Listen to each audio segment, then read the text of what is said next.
Сәлем менің сүйікті оқырмандарым. Бүгін сіздермен мантаварксыз ораманнан әзірлейтін боламыз. Өте дәмді болады. ютубтағы қазақша контентті дамыту үшін менің ютуб арнама жазылып, осы видеоға лайк басып қойыңыздар. Ең алдымен бұл тағамның қамырын әзірлеп аламыз. Ол үшін 400 грамм ұнға бір жұмыртқамызды салып, жылы суға жарты шай қасық көлемінде тұзды салып араластырамыз да қамырды илейтін боламыз. Қамырымыз қолға жабыспайтындай, мантыға илегендей қамыр болу керек. Өте дәмді болады, қыздар, жасап көруге кеңес беремін. Бір жақсысы мантаварксыз орама әзірлейтін боламыз. Мінекей біздің қамырымыз дайын болып қалды. Дайын болған қамырды пакетке салып қойып қоямыз. Бір 15-20 минутқа қойсақ жеткілікті. Енді ораманның осы салмасын әзірлейтін боламыз. Ол үшін тартылған ет, 2 картоп, 2 пияз, қара бұрыш, тұз және паприка және 2 ас қасықтай сұйық май құйдым. Өйткені біздің салмамыз құрғақ болып қалмас үшін сұйық май құюға кеңес беремін.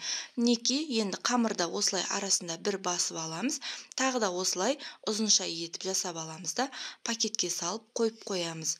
Қыздар, бұл тағамның бір ерекшелігі бұл қазанда пісетіндігінде және өте дәмді болатындығында.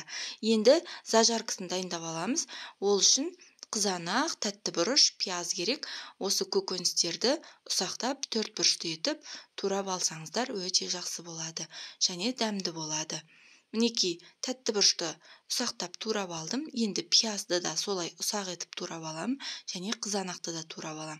Қыздар, ютубтағы қазақша контентті дамыту үшін осы менің ютуб арнама жазылып, және комментарий бөліміне сіздер бұл тағамды өз нұсқаларыңызда қалай дайындайсыздар жазып қойсаңыздар болады. Мінекей, дайын болған қамырды осылай 10 бөлікке бөліп алатын боламыз. Теңдей дайын болған қамырларды осылай дөңгелекше етіп қойып қоямыз. Өйткені біздің қамырды жаюға ыңғайлы болу үшін. Қыздар, тағы да бір айтайын дегенім, бұл тағамды әзірлеген кезде көп уақытыңызды алмайды. Өте жылдам дайын болады. Менің жолдасыма, үйге келген қонақтарға өте қатты ұнаған тағамдардың бірі. Мінекей, дайын болған қамырды осылай ұн себе отырып жайып алатын боламыз. Біздің қамырымыз өте жұқа болу керек. Яғни жайып жатқан кезде астындағы тақтайдың суреті көрінетіндей болып жайылу керек. Сағат тіліме айналдыра отырып, біз қамырымызды жайып алатын боламыз. Мінекей, қамырымыз дайын болуға сәл ғана қалды. Дайын болғандығын қазір мен сіздерге көрсететін боламын. Өте жұқа етіп жаюға кеңес беремін. Дәмді болады, өте күшті болады. Қыздар, бұл тағамға қосатын салмасын өз қалауларыңызға қарай сәбіз, жусай қоссаңыздар да болады. Мен тек бұл жолы пияз бен картопты ғана қостым.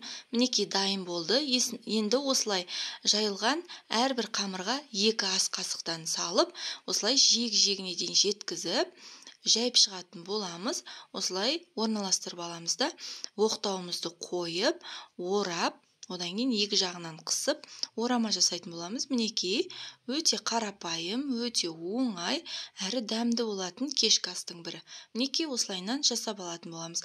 Қазір мен тағы да біреуін көрсететін боламын. Мінекей, 2 ас қасық салып алдым. Осылайынан жайып шықтым жиегіне. Мінекей, қарап тұрыңыздар. Қазір енді ортасын жиегіне осылай оқтауды қоямыз да, оқтауға орап, 2 жағынан осылай қысып, тақтайларға тізіп алатын боламыз. Мінекей, өте дәмді. Қыздар, міндетті түрде жасап көріңіздер, керемет болады. Мінекей, мен барлығын тақтайға тізіп қойдым, дайын. Жаңағы қамырдан менде осылай 10 шықты. Енді қазанға аз ғана май құйып, жаңағы тураған пиязымызды салып, жақсылап қуырып алатын боламыз. 1-3-4 минуттай қуырсаңыздар жеткілікті. Астына ақырынға қойып, енді қызанағымызды салып тағы да қуырып аламыз. Жақсылап қуырылғаннан кейін үстіне тәтті бұрыштарымызды салатын боламыз. Міндетті түрде жасап көріңіздер. Дәмді болады. Тәтті бұрышты салғаннан кейін де қазанның қақпағын жауып, тағы да қуырып аламыз. Мінекей, жақсылап қуырылғаннан кейін паприка, тұз, қара.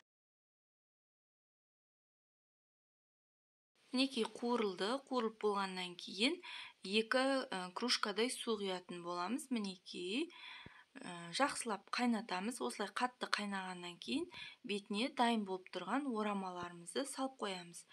тез салып бетін жауып қатты қайнатамыз да одан кейін астын басып қоятын боламыз. Қатты қайнағаннан кейін астын басқаннан кейін бір 40-45 минут тұрса жеткілікті піседі. Мінекей уақыт өтті, дайын болды. Міндетті түрде сіздер жасап көріңіздер, сондай сочный болады, өте дәмді. Балалар да жеді. Тіпті балалар фарш жемейтін, ет жемейтін балалар да мынаны сүйсініп жеді, өте дәмді. Каналға тіркеліп қойыңыздар.